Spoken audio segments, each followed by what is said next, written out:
Well, I was going to try to live stream tonight and just kind of do a video basically talking about skateboarding and where it was when I used to skate compared to now. And apparently, based off what I'm seeing here, I have a whole day. You have to request it before you can live stream. So I'm just going to make a quick video. This is kind of where I was going to start doing like some podcasts, just streams, discussions, things like that.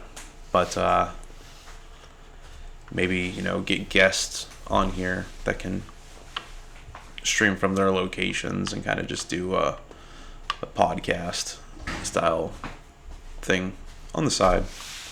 And there's a lot of things to discuss when it comes to the sport and, just experiences, lives that people have lived and, that comes along with this sport, because it is almost a lifestyle. Like when I was a teenager, I dedicated a lot of my life to this sport, and I had a lot of cool experiences and met a lot of cool people, and other people have stories to share too.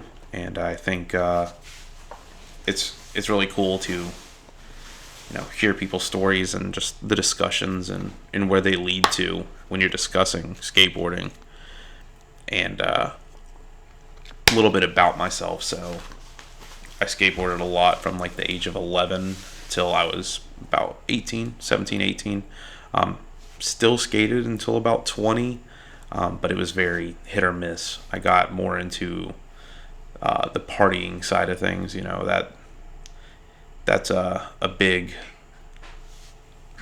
obstacle. A lot of people that get into this sport, they get caught up in partying and all of that in a way of socializing, and it ends up taking that sport away from them.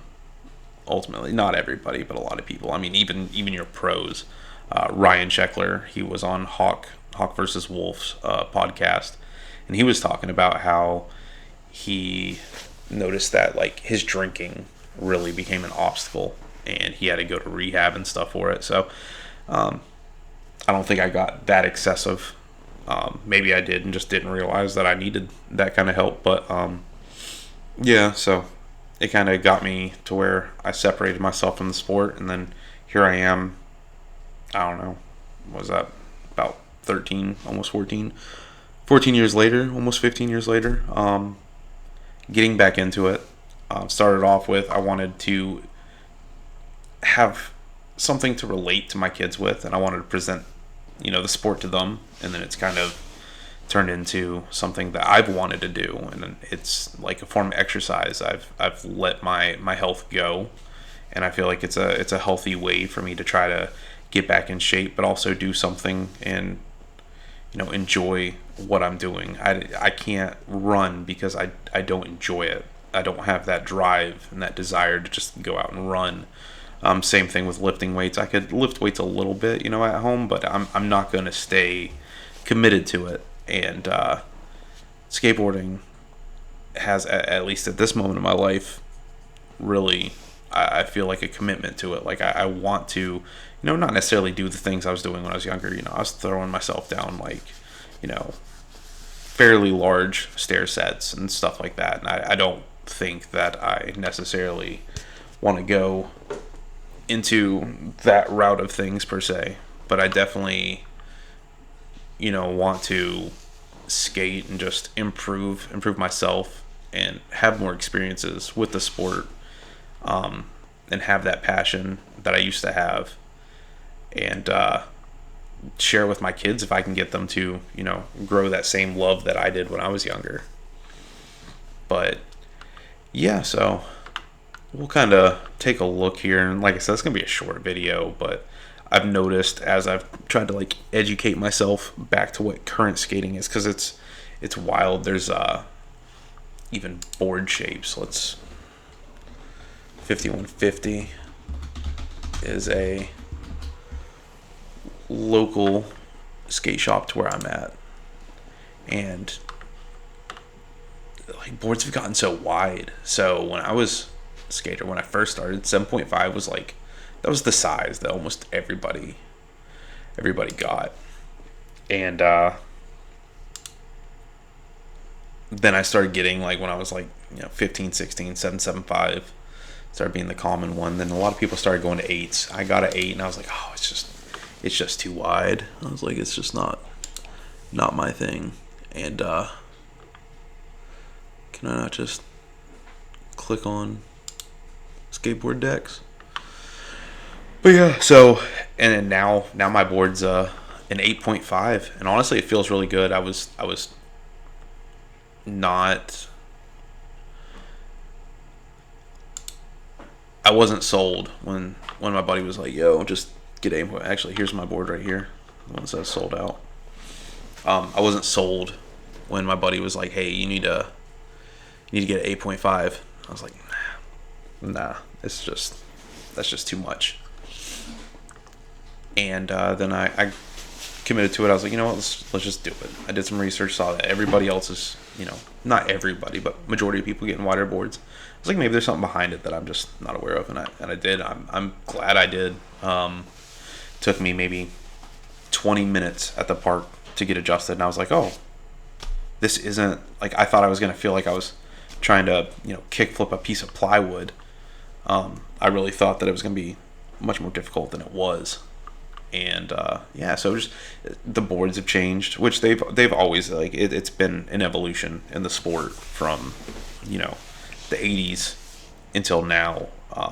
Even back, I didn't know it at the time that's not like what was the original idea of what a skateboard was. Like, I mean, I knew that there was older style boards and things changed, but I didn't realize that it's just a progressing thing that over the time is still changing, and what's here today might be completely different 10 years from now. But yeah, so the boards have changed, they've gotten wider, but I've also noticed the talent, the things people are doing now would have been unthinkable back, the earlier 2000s, like 2005 and stuff. When I was watching pro videos, Baker 3 and Almost Round 3 and Globe Opinion, that was probably my first video I watched. Let's pull that up, actually. Let's just go ahead and let's minimize this. I don't know if I'm even allowed to show a video from another video, but we're gonna do it. But yeah, let's pull up Globe Opinion.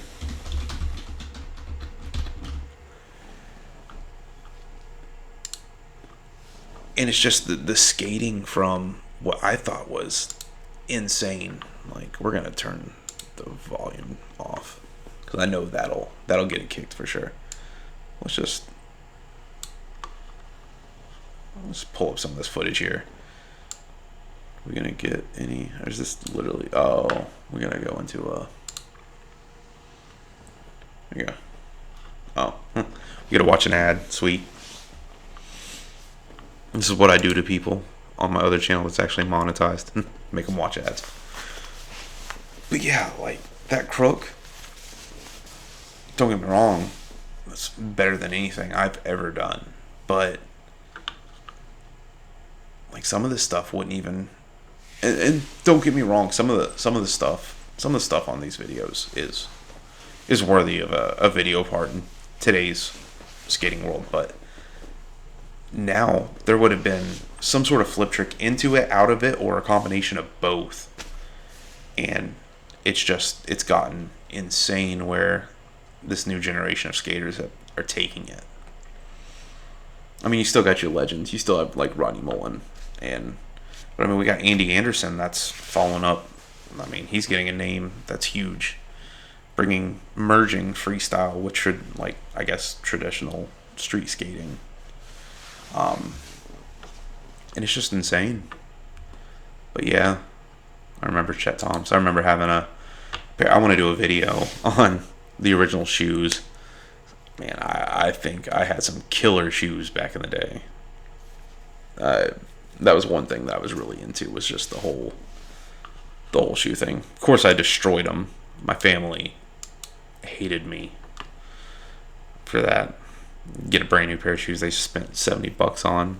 A week later, the front of it's like ripped off, drenched in shoe goo. But yeah, so you watch the skating, and still these people are legends. Like, at the time, they were destroying it. Like, they were killing it.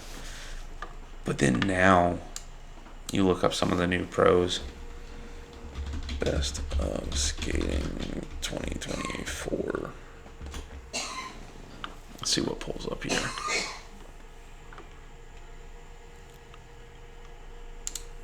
There you go. Best of 2023. I'm sure this is still going to be insane.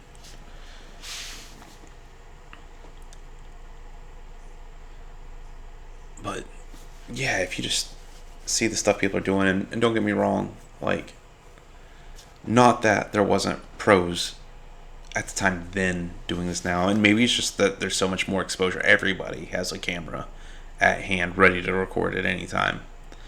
That could be part of it, but